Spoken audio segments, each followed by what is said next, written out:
তো আজকে সর্বপ্রথমে সামারস্ল্যাম নিয়ে কথা বলা যাক। তো যেমনটা আমরা রেসলম্যানিয়ার টাইমে দেখেছিলাম যে রেসলম্যানিয়ার ঠিক 50 দিন আগে WWE greatest WrestleMania matches of all time বলে একটা কাউন্টডাউন শুরু করেছিল, যেখানে টপ 50 রেসলম্যানিয়া ম্যাচেস আমরা দেখতে পেয়েছিলাম। আর এবার ঠিক সামারস্ল্যামের আগে ডাব্লিউডাব্লিউই সেরকমই কিছু একটা শুরু করেছে। আমরা এখানে top 25 SummerSlam matches of all time দেখতে পাচ্ছি। আর ডাব্লিউডাব্লিউই কাউন্টডাউনটা শুরু করেছে সামারস্ল্যামের ঠিক 25 দিন আগে। আর একেবারে 25 নম্বরে যে ম্যাচটা রেখেছে সেটা রয়েছে Brock Lesnar versus Cody Rhodes. এই ম্যাচটা দেখার পর তো ব্রক লেসনারের ফ্যানরা খুবই খুশি হয়ে গেছে, কারণ আমরা রিসেন্ট টাইমে ব্রক লেসনারের অনেক টিজ দেখতে পেয়েছি। আর এখন তো বলতে পারো যে একটু বেশি টিজ দেখতে পাচ্ছি। আর এটাও আরেকটা টিজের মধ্যে একটা। আর ডাব্লিউডাব্লিউ একদম প্রথমেই ব্রক লেসনার ভার্সেস কোডি রোডসের ম্যাচটা রেখেছে। তো মন থেকে তো এমন ভাইব আসছে যে হ্যাঁ, মনে তো হচ্ছে ব্রক লেসনার এবার খুব তাড়াতাড়ি রিটার্ন করতে চলেছে। একজন ব্রক লেসনার ফ্যান হিসাবে তো আমার এটাই মনে হয়, কিন্তু যখন আমি এই ফ্যানটাকে সাইডে রেখে র্যাসেল এক্সপ্লেনারের মতো ভাবি, তখন মনে হয় যে সত্যি কি ব্রক লেসনার আসছে, নাকি এটা শুধুমাত্র টিকিট বিক্রি করার জন্য বা হাইপ বাড়ানোর জন্য করা হচ্ছে। কারণ ডাব্লিউডাব্লিউ কতটা বেশি নিচে নামতে পারে তা তো আমরা দেখেই নিয়েছি। আর এমনটা না যে ব্রক লেসনারের টিজ এখন শুরু হয়েছে, এটা অনেক দিন আগে থেকে শুরু হয়েছিল আর এটা প্রায় 1 বছর ধরে চলছে। তো কি মানে হতে পারে, সত্যি কি ব্রক লেসনার আসবে, নাকি শুধুমাত্র ডাব্লিউডাব্লিউটা একটা নোংরা খেলা? তবে আশা করা যাক, এখন যেহেতু বেশি টিজ হচ্ছে, সামনে সামারস্ল্যাম রয়েছে আর সব কিছু তো সিচুয়েশান ভালোই আছে, তো আশা রাখছি, দেখা যাক কি হয়। আর ফিনোমিনাল ওয়ান এজে স্টাইলস ডাব্লিউডাব্লিউর সাথে আরও 1 বছরের ডিল সাইন করে নিয়েছে, আর এটাই হচ্ছে তার লাস্ট ডিল। মানে হচ্ছে এজে স্টাইলস আর 1 বছরই ডাব্লিউডাব্লিউতে থাকবে, আর পরের বছর রেসলম্যানিয়া এজে স্টাইলসের জীবনের শেষ রেসলম্যানিয়া হতে চলেছে। আর তারপরে ঠিক এরকমই সময় এজে স্টাইলস রিটায়ার হয়ে যাবে। আর ড্রু ম্যাকইন্টায়ার রিটার্ন করার পর আমরা তার টি শার্টেতে একটা লেখা দেখতে পাই, এটা তার নতুন মার্চেন্ডাইজ। লেখা আছে বোর্ড অ্যাট ওয়ার্ক, মানে সে কাজ করতে এসে বোর হয়ে যাচ্ছে। এটা সে এই জন্য শুরু করেছিল, টুইটার থেকেই শুরু হয় এটা। আর সে বলে যে সে কাজ করতে এসে বোর হয়ে যাচ্ছে, কারণ তাকে সেরকম অপোনেন্টই দেওয়া হচ্ছে না। মনে হচ্ছে সে কাজ করতে যাচ্ছে আর ঘুরে ঘুরে চলে আসছে, বোর হয়ে যাচ্ছে। ওই কাজ তো কাজই নয়, ডিমান্ড প্রিস্ট এগুলো কোনো একটা অপোনেন্ট হলো। কিন্তু এইটা শুরু হয় রেসলম্যানিয়া 40 টাইমে, তখন সে এরকম একটা প্রোমোতে এই কথাটা বলে, আর তারপরে টুইটারে এটা ভাইরাল হয়। সে মাঝে মাঝে টুইট করতে থাকে স্টিল বোর্ড অ্যাট ওয়ার্ক। তো এইটা প্রায় 1.5 বছর পর গিয়ে তার একটা মার্চেন্ডাইজ বেরোলো, মানে এতদিন ধরে এটা ভাইরাল চলছিল আর ড্রু ম্যাকইন্টায়ার এটাকে জীবিত রেখেছিল, আর এখন গিয়ে ফাইনালি ডাব্লিউডাব্লিউ একটা মার্চেন্ডাইজ বের করেছে। তো এটা একটা অনেক লম্বা স্টোরি হয়ে গেল। আর যেমনটা দেখলাম যে এভলিউশনের ট্রিস স্ট্র্যাটাসের সাথে স্টিফনি স্ট্র্যাটানের মধ্যে ম্যাচ হতে চলেছে ওয়ার্ল্ড ওমেন্স চ্যাম্পিয়নশিপের জন্য। আর এটা হচ্ছে 2006 সালের পর ট্রিস স্ট্র্যাটাসের প্রথম সিঙ্গলস চ্যাম্পিয়নশিপ ম্যাচ। এর আগে কখনও সিঙ্গলস চ্যাম্পিয়নশিপের জন্য লড়েনি। এই যে রিসেন্ট টাইমে যখন আমরা রিটার্ন দেখতে পেয়েছি তখন লড়েছিল, তবে ট্যাগ টিম চ্যাম্পিয়নশিপের জন্য লড়েছিল। আর এটা হচ্ছে প্রথমবার সে অপরচুনিটি পেতে চলেছে ওয়ার্ল্ড চ্যাম্পিয়নশিপের জন্য একটা সিঙ্গলস ম্যাচে। তো এইটা অনেক বড় একটা অপরচুনিটি, কিন্তু জিতবে বলে তো মনে হচ্ছে না। আর লিভ মর্গান ইনজার্ড হয়ে যাওয়ার ফলে তো নিকি বেলার তো পুরো প্ল্যান ওলট পালট হয়ে যায়। এভলিউশনে তার লিভ মর্গানের সাথে ম্যাচ হওয়ার কথা ছিল, কিন্তু যখন থেকে লিভ ইনজার্ড হয়ে গেছে তখন থেকে আমরা নিকি বেলাকে দেখতেও পাইনি। আর এখন তো এভলিউশনে তার মাত্র 1 সপ্তাহ বাকি, মনে তো হয় না কোনো রকম ম্যাচ হয়তো পাবে। তবে এইটুকু জানা যাচ্ছে যে আমরা নাকি এভলিউশনে নিকি বেলাকে দেখতে পাবো, তার কোনো একটা রোল থাকবে। আর অফকোর্স আমরা তাকে পোস্টারে যেহেতু দেখতে পাচ্ছি, তো ডাব্লিউডাব্লিউ তাকে ইউজ করেই নেবে। আর হয়তো নিকি বেলার সাথে ব্রি বেলাও আসতে চলেছে, এটা তো প্রায় কনফার্মই লাগছে। তো দেখা যাক কোন ম্যাচের মধ্যে আসে, আর আদৌ কি তার কোনো ম্যাচ এখানে হবে, নাকি শুধুমাত্র কোনো একটা ক্যামিও রোল প্লে করবে। আর রে মিস্টেরিও একটা অনেক পুরনো ঘটনা রিভিল করে। রে মিস্টেরিও বলে যে সে যখন ডাব্লিউডাব্লিউতে প্রথম আসে, যখন তার ডেবিউ হওয়ার সময় ছিল, তখন সে এটা ঠিক করে যে সে মাস্ক ছাড়াই লড়বে, সে আনমাস্ক হিসাবেই লড়বে। কিন্তু ভিন্স ম্যাকম্যান বলে যে না, তোমাকে মাস্ক খুলতে হবে না, তুমি মাস্ক পরেই লড়ো। এটা ভিন্স ম্যাকম্যানের আইডিয়া ছিল। আর তারপর আমরা রে মিস্টেরিওকে সারা জীবন মাস্ক পরেই দেখেছি, খুব কম সময় আমরা তাকে মাস্ক ছাড়া দেখেছি। আর তোমরা যে মুখটা দেখতে পাচ্ছ, এটাই হচ্ছে রে মিস্টেরিওর মাস্ক ছাড়া লুক। একবার তো তার ফেস রিভিল হয়ে গেছিলো ডাব্লিউডাব্লিউ রিংয়ের মধ্যে।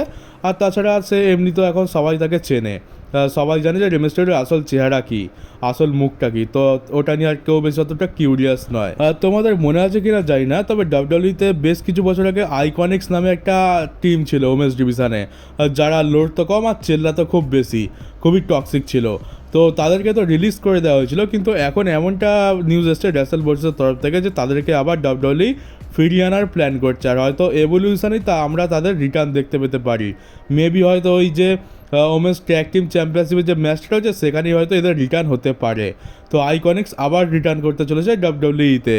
আর এবার আরেকটা ছোট্ট রিটার্নের কথা বলি, চাবো গ্যারেরো। তোমরা তো একে অনেক মানে যারা পুরোনো যুগের দেখতে তারা তো চিনেই থাকবে, অনেকের নামও শুনেছো। সেই বিকি গ্যারেরো, চাবো গ্যারেরো, এজ, এদের একটা স্টোরি লাইন চলেছিল এক সময়। তো এই চাবো গ্যারেরোকে ডাব্লিউডাব্লিউ সাইন করে নিয়েছে, আর একে ডাব্লিউডাব্লিউতে আবার ফিরিয়ে আনার প্ল্যান হচ্ছে। এবারে এ রেসলিং করবে নাকি ব্যাক স্টেজেতে কোনো কাজ দেওয়া হবে, সেটাই একটা বড় কথা। আমার তো মনে হচ্ছে ব্যাক স্টেজেতে কোনো কাজ দেওয়া হবে, কারণ রেসলিং তো মনে হয় না এর দ্বারা হবে। আর আমাদের কার্মেলোস বিয়ে করতে চলেছে, তার এঙ্গেজমেন্ট কমপ্লিট হয়ে গেছে। এনএক্সটি সুপারস্টার কেলানি জর্ডানের সাথে তার কালকেরই এঙ্গেজমেন্ট হয়েছে, আর খুব তাড়াতাড়ি তারা বিয়ে করতে চলেছে। তো অনেক অনেক কংগ্রাচুলেশন আমাদের কার্মেলোসকে। আর এবার এই যে তোমরা ফটোটা দেখতে পাচ্ছ, এটা হচ্ছে আমাদের রিয়া রিপ্লির আগের ফটো, যখন সে ক্যারিয়ার শুরু করেছিল রেসলার হিসাবে তখনকার ফটো। দেখতে পাচ্ছ কত কিউট, কত সুন্দর দেখতে। আর এখন তো হাল পুরো বেহাল করে রেখেছে চেহারার। তো রিয়া রিপ্লিকে তার আগের লুকটার ব্যাপারে প্রশ্ন করা হয়, তো রিয়া রিপ্লি বলে যে সে তার আগের লুকটাকে পুরো হেট করে, বলে যে আগে যে ছিল সে তো খুবই ইনোসেন্ট ছিল, আর আমি খুবই খুশি যে সে চলে গেছে। তো রিয়া রিপ্লি তার আগের লুক আর আগের পার্সোনালিটিকে একদমই পছন্দ করে না। আর এখন তো পুরো শরীরে ট্যাটু করে একদম মানে কি বলবো, শরীরের চারদিকে তো ফুটো করে বল্টু ঝুলিয়ে রেখেছে, জানি না কোথায় কোথায় কী কী ঝোলানো রয়েছে। তো এইটা হচ্ছে এখন তার এটা বেশি পছন্দ, সেই জন্যই তো এত ট্যাটু আর এত বল্টু ঝোলানো গায়ে। আর এখন দেখতে গেলে একজন রেসলার হিসাবে, ভয়ানক রেসলার হিসাবে রিয়া রিপ্লির এই লুকটা তো ঠিক আছে। তবে যদি বলো যে আমাদের কথা যদি বলো নর্মাল ছেলেদের, তো নর্মাল ছেলেদের তো আগের লুকটাই বেশি পছন্দ হবে। আর তোমরা জানো যে কেন, সেটা আমি বলছি। তবে রিয়া রিপ্লির মাইন্ডটা মনে হচ্ছে খুব একটা সুশীল আর সিম্পল তো নয়, আর তাই জন্যই আজকে সে তার লুক পুরো চেঞ্জ করে নিয়েছে। আর এখন এই লুকটাই নাকি তার সব থেকে বেশি পছন্দ। তো যার যেটা পছন্দ আর কী বা বলা যাবে। আর রিকিসি আর জেকব ফাটু দুজনে মিলে কোলাবোরেশন করে তাদের দুজনের একটা সং বের করেছে, সেই সংটার নাম হচ্ছে হ্যালো। আমি এখনো পর্যন্ত শুনিনি, আর শুনতেও বড় আজবই লাগবে, এদের গানগুলো তো ওরকমই হয়। আর তো দুজনে কোলাবোরেশন করে একটা গান বের করেছে। আর জেকব ফাটু এখন ফিউড চলছে রিকিসিরই ছেলে সোলো সিকোয়ার সাথে, তো এটা বেশ ভালো হয়ে গেল। আর ছেলের সাথে মারামারি করো আর বাপের সাথে গান বের করো।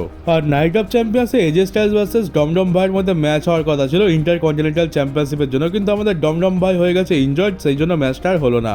তো এই ম্যাচটা এবার ডাব্লিউডাব্লিউ সামার স্ল্যামেতে করানোর প্ল্যান করছে, আর এটা আশা করছে যে ডমডম ভাই সামার স্ল্যামের আগে তো ঠিক হয়ে যাবে। তো এই ম্যাচটা আমরা সামার স্ল্যামেতে দেখতে পেতে চলেছি। আর যেহেতু সামার স্ল্যামের মতো একটা বড় প্রিমিয়াম লাইভ ইভেন্টে এজে স্টাইলসের সাথে একটা সিঙ্গলস ম্যাচ হচ্ছে, তো মেবি এখানে বড় একটা চান্স আছে যে এজে স্টাইলস হয়তো নতুন ইন্টারকন্টিনেন্টাল চ্যাম্পিয়ন হয়ে যেতে পারে। আর মেবি সেটা হয়তো ফিন বেলারের বিট্রে থেকে আসতে পারে, কারণ আগের বার তো আমরা সামার স্ল্যামেতে দেখতে পেলাম যে ফিন বেলার ডিমান প্রিস্টকে বিট্রে করলো, আর তারপরে ডিমান প্রিস্ট হেরে গেল। আর সেরকমই কিছু হয়তো আমরা দেখতে পেতে পারি এখানে। ফিন বেলার আসবে তো সাহায্য করতে, কিন্তু তারপর হয়ে যাবে হিল টানের ওপর হিল টান, আর আমাদের ডমডম ভাই ফেস হয়ে যাবে, আর তারপরে ডমডম ভাই সব কিছু হেরে বসে থাকবে। আর এবার তোমাদেরকে এমন একটা ঘটনার কথা বলবো যেটা শুনে তোমরা আরও বেশি রেগে যাবে। তো কি হয়, বেশ কিছু সময় আগে বুগিম্যান বলে যে সে ডাব্লিউডাব্লিউতে তার একটা শেষ রান দিতে চায়, আর সেটা নিয়ে সে ডাব্লিউডাব্লিউ অথরিটির সাথে কথা বলবে। তো এবার কী হয় যে সে কথা বলতে এসেছিল একটা মানে রিসেন্ট একটা শোতে ডাব্লিউডাব্লিউর ব্যাক স্টেজেতে ট্রিপল এইচের সাথে। আর তখন কী হয় যে কথা তো হয়নি, উল্টে আর্গুমেন্ট হয়ে যায়, মানে একটু কথা কাটাকাটি হয়ে যায়।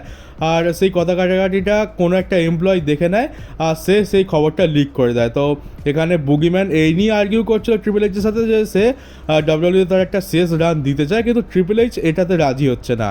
মানে বুগিম্যান আসতে চাই যে একটা শেষ রান দিতে চাইছে, কিন্তু ট্রিপল এইচ বলছে যে না, এটার কোনো দরকার নেই। এই নিয়ে দুজনের মধ্যে একটু আর্গুমেন্ট হয়ে যায়, খুব একটা বড় ঝামেলা তো হয়নি, কিন্তু ওই সামান্য কথা কাটাকাটি যে কেন তুমি আমাকে আসতে দিচ্ছ না, আমার আসলে প্রবলেমটাই বা কি, একটা শেষ রান দিতে দাও, এইটা নিয়ে।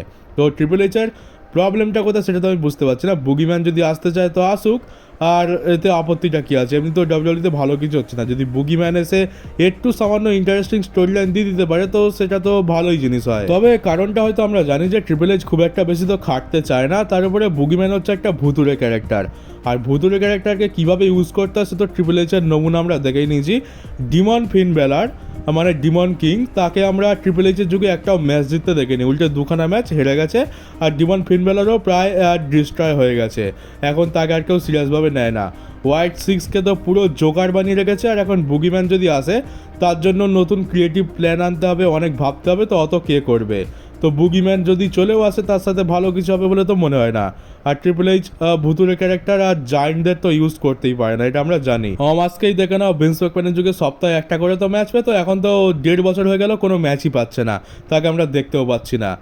তো এইটাই হয়তো কারণ হবে ট্রিপল এইচের, সে অত বেশি খাটতে চায় না, সেই জন্যই সে বুগিম্যানকে বলছে যে না বাবা তোমাকে অত আসতে হবে না, তুমি রিটায়ারই ঠিক আছো। আর এরপরের নিউজটা হচ্ছে যে তোমরা এজলা ডাউনকে তো চেনো, এজলা ডাউন ওই এলবা ফায়ারের সাথেই একটা ট্যাগ টিমে ছিল, কিন্তু এখন ডাব্লিউডব্লিউ এলবা ফায়ারকে ফিরিয়ে এনেছে, কিন্তু এজলা ডাউনকে এখনও ফিরিয়ে আনেনি। এলবা ফায়ার এখন চেলসি গ্রিনের টিমের সাথে রয়েছে।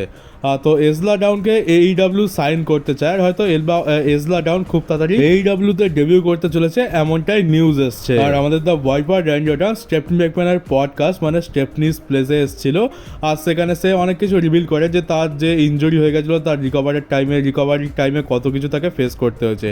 সে ডিপ্রেশনে চলে যায়, তার প্যানিক অ্যাটাক হতো, অ্যাংজাইটি হতো, আর এগুলো তো স্বাভাবিক, কারণ তুমি এত বছর ধরে একটানা রেসলিং করে আসছো, আর হঠাৎ করে তুমি একদিন ইনজয়েড হয়ে গেলে আর তোমাকে বলা হলো যে তুমি আর কোনোদিনও রেসলিং করতে পারবে না। তো এটা শুনে তো যে কেউ ডিপ্রেশনে চলে যাবে, আর সেটা এখানে র্যান্ডি অর্টনের সাথে হয়। সে মানসিকভাবে খুবই ভেঙে পড়েছিল, আর তারপরে তার ধীরে ধীরে সে ওয়েট গেইন করতে থাকে, সে অনেকটা মানে ভারী হয়ে যায় চেহারা, ধীরে ধীরে সে শরীরের শেপ হারাতে শুরু করে, কিন্তু তারপরে সে তার মনের জোর দেখায়, সে বলে যে না এইভাবে আমি আমার ক্যারিয়ার এন্ড করতে পারি না। সে পরিশ্রম করে, আর ফাইনালি সে দেখে যে সে ধীরে ধীরে ঠিক হওয়া শুরু হয়েছে, আর তারপরে এটা দেখে যে তার শরীরের ওয়েট বাড়তে বাড়তে একদম 300 পাউন্ডের ওপরে চলে গেছে, যেটা আগের থেকে অনেকটাই বেশি। তো র্যান্ডি অর্টন বলে যে না ঠিক আছে, বেড়ে গেছে, ঠিক আছে, আমি এটাকে কমাবো না, বরং এইটাকেই মজবুত করে শক্তপোক্ত করে মাসল গেইন করে আমি একটা অন্য চেহারা নিয়ে ফিরে আসবো। আর তারপরে আমরা তার পরিশ্রম দেখতে পাই, আর তারপরে আমরা তার এত পাওয়ারফুল যে একটা চেহারা দেখতে পাই। তোমরা যারা নোটিস করেছো তারা তো মানে তোমরা তো ডিফারেন্সটা ক্লিয়ারই দেখতেই পাবে। আগের র্যান্ডি অর্টন একটু রোগা পাতলা ছিল, কিন্তু এইবারে র্যান্ডি অর্টনটা বেশ সাইজ গেইন করেছে, বড় বড় মাসেল, বেশ ভারী চেহারা, একটু সাইজে বড় লাগছে। তো এটাই হচ্ছে তার পেছনের কারণ। তো র্যান্ডি অর্টনের এই স্টোরিটা খুবই ইন্সপায়ারিং, আর এটা মানুষকে খুবই মোটিভেট করবে। তো র্যান্ডি অর্টন এখান থেকে একটাই জিনিস বলতে চাইছে যে কখনো হার মেনো না, নেভার গিভ আপ, কখনো হোপ ছেড়ে দিও না। আর এরপর একটা নিউজ দিস, এটা তো প্রায় 2-3 দিন হয়ে গেছে, বাসি খবর, তাও দিয়েই দিই। চার্লস রবিনসনকে তো দেখতে পেয়েছিলাম যে আমরা নাইট অফ চ্যাম্পিয়ন্সে জন সিনা খুব জোরে ধাক্কা মারে, আর সে ছিটকে গিয়ে পুরো স্টিল স্টেপসের কাছে পড়ে। তো এটা নিয়ে চার্লস রবিনসন কি বলছে? চার্লস রবিনসন বলে যে আমার তো কাজ ছিল দৌড়ে এসে পিনফল করা, কিন্তু আমি 80% র্যাম্প দৌড়ে আসি, তারপর হঠাৎ করে জানি না কি হলো, ধাক্কা লাগলো, আর আমি উড়ে গিয়ে সিঁড়ির কাছে গিয়ে পড়লাম। আর তারপরে তো আমার আর কিছু মানে খেয়ালই ছিল না। কিন্তু পরে জন সিনার সাথে এটা নিয়ে তার কোনো কথাই হয়নি, জন সিনা তাকে অ্যাপোলোজাইজ তো দূরের কথা, এই বিষয়ে কোনো রকম কথাই হয়নি ব্যাক স্টেজেতে, এটা চার্লস রবিনসন বলছে। আর মনে হচ্ছে জন সিনা এটা তার ক্যারেক্টারের থেকেই করেছে, তার হিল ক্যারেক্টার। আর এখানে রবিনসন কিন্তু এটা হয়তো ডাব্লিউডব্লিউ তাকে শিখিয়ে দিয়েছে, কারণ যদি এখানে আমরা জানি যে চার্লস রবিনসন আর জন সিনার সম্পর্ক কীরকম, আমরা এদের দুজনকে এর আগে অনেক জায়গায় একসাথে দেখতে পেয়েছি। তোমরা মনে করে দেখো, যখন 16 টাইম ওয়ার্ল্ড চ্যাম্পিয়ন ছিল তখন চার্লস রবিনসনই কিন্তু রেফারি ছিল। তারপর আমরা রেসলম্যানিয়া 40-তে তো আমরা আলাদাই সিন দেখতে পেলাম, কোডি নিজের সেলিব্রেশনে ব্যস্ত, আর চার্লস রবিনসন আর জন সিনা নিজের মতো কর্নারে দাঁড়িয়ে গল্প করছে। তো চার্লস রবিনসনের সাথে জন সিনার সম্পর্ক খুবই ভালো, আর যদি জন সিনা এরকমভাবে তাকে ধাক্কা মেরে থাকে তাহলে তো কোনো হিসাবই নেই যে কতবার সে তার কাছে অ্যাপোলোজাইজ করবে, কতবার তার কাছে ক্ষমা চাইবে। তো এটা তো জন সিনার ক্যারেক্টারটাকে ঠিকঠাক দেখানোর জন্য মনে হচ্ছে ডাব্লিউডব্লিউ চার্লস রবিনসনকে শিখিয়ে দিয়েছে। আর তাছাড়া রেফারিদেরও কিন্তু ক্যারেক্টার ব্রেক করলে চলে না, এটাও তাদেরকে মাথায় রাখতে হয়। আর তো চলো গাইজ, এই ছিল আজকে নিউজ ভিডিও। কেমন লাগলো কমেন্ট বক্সে অবশ্যই জানিও। নতুন হয়ে থাকলে চ্যানেলটাকে সাবস্ক্রাইব করে নোটিফিকেশন বেলটাকে অবশ্যই অন করে দিও, আর ভিডিওটাকে শেয়ার করতে একদমই ভুলো না। তো চলো দেখা হচ্ছে ডাব্লিউডব্লিউর পরের একটা নিউজ ভিডিওতে।